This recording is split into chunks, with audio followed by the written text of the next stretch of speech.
আজকে বাংলাদেশ জাতীয়তাবাদী ছাত্রদল লালমনিরহাট জেলা শাখা কর্তৃক আয়োজিত আমাদের দেশনেত্রী আপসীন নেত্রী বেগম খালেদা জিয়ার যে মৃত্যু,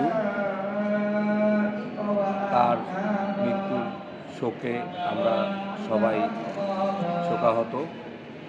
আমরা এমন একজন মানুষকে আমাদের জীবন থেকে হারিয়ে ফেললাম, যার আদর্শ, যার অনুপ্রেরণায় আমরা এগিয়ে গিয়েছি সবসময় সকল গণতান্ত্রিক আন্দোলনে।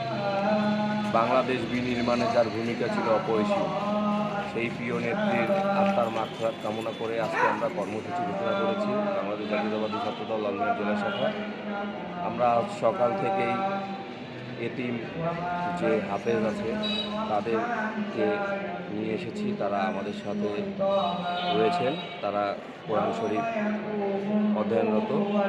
এখানে কোরআন খতম হবে, তারপরে জোহরের নামাজ পরবর্তী সময় এখানে দেশনেত্রীর রুহের মাগফিরাত কামনা করে দোয়া হবে এবং বিকাল 4টায় আমরা বাংলাদেশ জাতীয়তাবাদী ছাত্রদল লালমনিরহাট জেলা শাখা এখানে একটি শোক সভার আয়োজন করেছি, যেখানে প্রধান অতিথি হিসেবে উপস্থিত থাকবেন আমাদের সকলের প্রিয় মানুষ, এই লালমনিরহাট জেলার মাটি মানুষ নেতা, রংপুর বিভাগীয় সাংগঠনিক সম্পাদক, লালমনিরহাট জেলা বিএনপি সংগ্রামী সভাপতি, সফল উপমন্ত্রী জনাব অধ্যক্ষ আসিফুল বিনু মহোদয় এবং তার 2 সন্তান।